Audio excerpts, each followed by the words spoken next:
خدا ہے خدا ہے یہی آرزو، میں امام زمان کا سپاہی بنوں۔ امام تک پہنچنا مشکل ہے، ناممکن نہیں ہے۔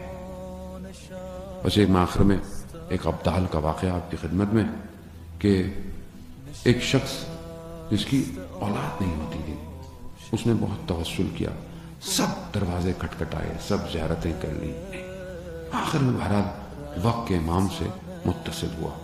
بہرحال اسے پیغام دیا گیا فلانے شہر میں جاؤ، فلانی جگہ فلانی دکان ہے، اس شخص کے پاس جاؤ، وہ تمہاری مشکل کو حل کرے۔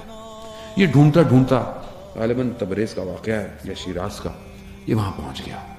جب اس نے پوچھا، دیکھا ایک چھوٹی سی دکان ہے جو تولائیاں سیتا ہے، یہ جو آپ لحاف وغیرہ اس کو سیتا ہے، چھوٹی سی دکان۔ یہ پہنچا، یہ جیسے ہی آیا اس نے اس کے نام سے پکارا اس کو اور کہا کہ جاؤ تمہاری مشکل حل ہو گئی۔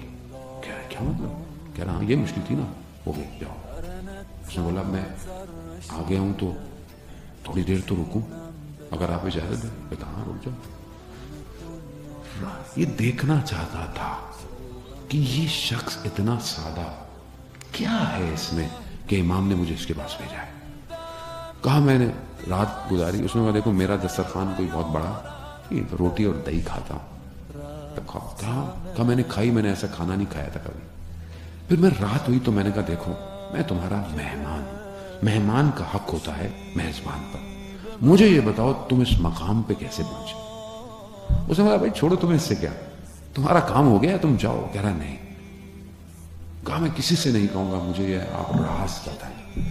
تو کہتا ہے کہ بھارا میری یہی چھوٹی سی دکان، کہہ رہا ہے سامنے میرے اس ٹائم پہ جو حاکم تھا وہ غاصب تھا، ظالم تھا، اس کا کوئی افسر تھا، اس کا جو نگہبان تھا وہ ایک لڑکا، وہ آتا تھا میرے پاس، اس نے مجھے کچھ گندم دی تھی یا پیسے دیے تھے، کہا کہ میں اس ظالم حکمراں کے ایک ملازم کی نوکری کرتا ہوں، میں اس کی گھر کی گندم نہیں کھانا چاہتا، مجھے تم روٹی بنا دیا کرو، میں تمہارے پاس آؤں۔ کہا وہ کرتا رہا۔ ایک دن میرے پاس آیا اور کہا کہ میں شاید کچھ دن نہ آ پاؤں۔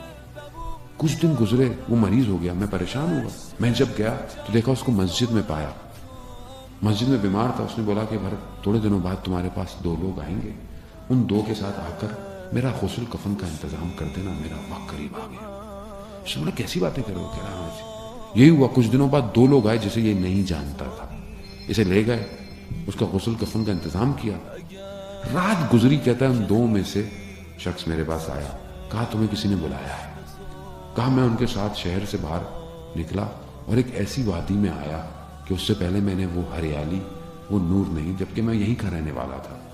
کہ جب وہاں گیا تو ایک کوئی بزرگ شخصیت، نورانی شخصیت ان کے درمیان میں کھڑی ہوئی، یہ باتیں کر رہے ہیں اور کہہ رہے ہیں کہ وہ جو اس لڑکے کی نوکری تھی نا وہ اس کو دے دو۔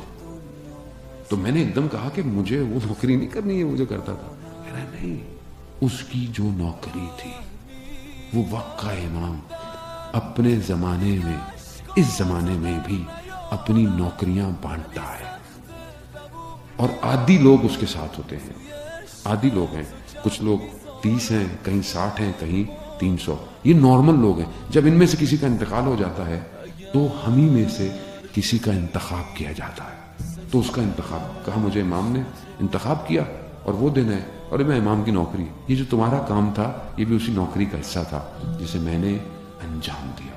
عزیزان محترم، اپنے آپ کو اس قابل کرنا پڑے گا، نو میٹر آپ کوئی بھی ہو، امام آپ کا انتخاب امام نے کرنا ہے۔ اپنے اندر صلاحیت ایجاد کریں، انشاءاللہ امام جو ہے وہ ہم سب کا انتخاب کریں۔